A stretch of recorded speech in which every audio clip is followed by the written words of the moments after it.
All right, so this video is going to focus on how to solve a trinomial, specifically when your leading coefficient is not a 1. Right, so if your leading coefficient, so your coefficient here in front is not a 1, so that's going to present a completely different kind of factoring technique when it comes to trinomials. Now, do be aware there are all sorts of different factoring techniques out there. So many different instructors, books, websites teach it all sorts of different ways. So there's not one way that's more right than the other one. It's really just finding one of those techniques that works better for you. Which one clicks best in your head? Now, when I teach how to factor these kind of trinomials, I focus on no-fuss factoring.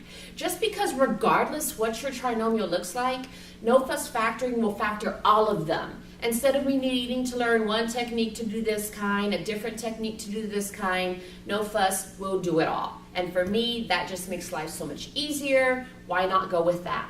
All right, so let's get started with no-fuss factoring.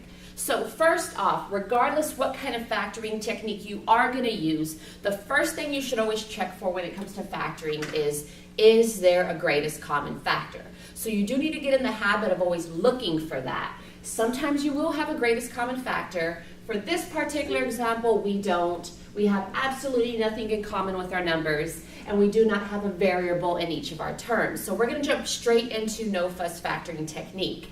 Now, the first thing that we would do in order to factor this problem is to go ahead and draw our parentheses. Hopefully, we do know that for the most part, when factoring a trinomial, it is going to factor to a binomial and a binomial here. So step one in no-fuss factoring, repeat your first term. Our first term here, 12r squared, we're going to repeat the 12r part. So since this is a 12r here in front, I'm going to write 12r and 12r in these first spots of my factors here. Okay, so just repeat it twice. Step 2 is to multiply your first coefficient times your last. So first number times last. 12 times 2. So multiply those together. 12 times 2 is 24. And what you're going to need to do with that 24 is you need to list all the different factors of 24. What multiplies to get 24? 1 times 24 works, 2 times 12, 3 times 8, 4 times 6. And list every single possibility that you can think of.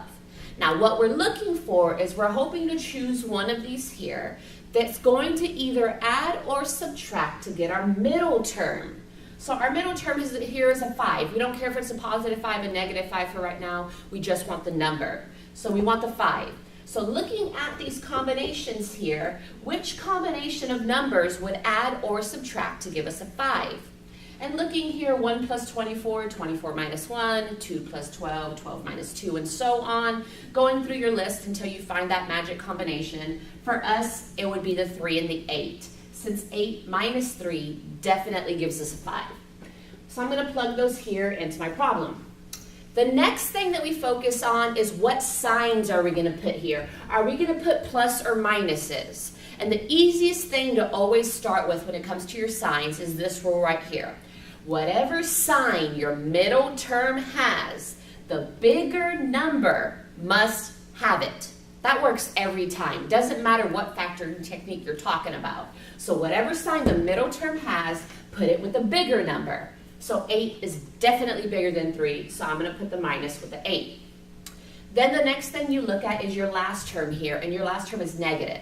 So hopefully we do know a little bit about FOIL method a little bit here, and we know that we get this negative here from multiplying the last times the last. So we need to think, how do we get a negative in multiplication? Now think about your integer rules. When it comes to multiplying, if they have the same signs, you get positive, different signs, you get negative.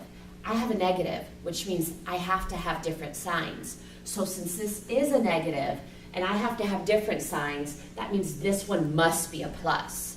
So this negative tells us different signs, so I need to make them different.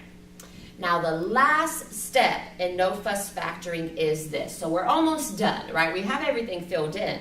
But the last step in no-fuss factoring is to simplify, right? So what I mean by simplifying is we're going to look at both of our factors here. And every single time with no fuss factoring, either one or both of these are going to be able to be simplified. So let's look at the first one. Looking at 12 and looking at 3. Does 12 and 3 have something in common? Now, 12 and 3 definitely have something in common. They share a 3. They share a factor of 3. So what we're going to do is we're going to divide that out. Kind of think about simplifying fractions. We're going to kind of just get rid of what they have in common. So I'm going to divide out that 3, and let's see. 12 divided by 3 is a 4. Drop down the R and the plus sign. And 3 divided by 3 is 1. Moving on to the next one, so let's check to see if this one has something that could be simplified.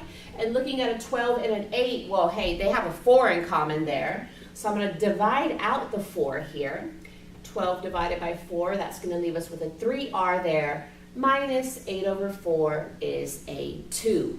When you're done simplifying, that means you are done. Yay! Right? This is our final answer here. Always do be aware when it comes to any kind of factoring, when you get your factored answer here in the end, you can check your work every single time with any of these factoring problems by simply just multiplying them back out. So you can FOIL this, you can distribute this, and you better be left with this trinomial up here. So you can check your work with every single one of these.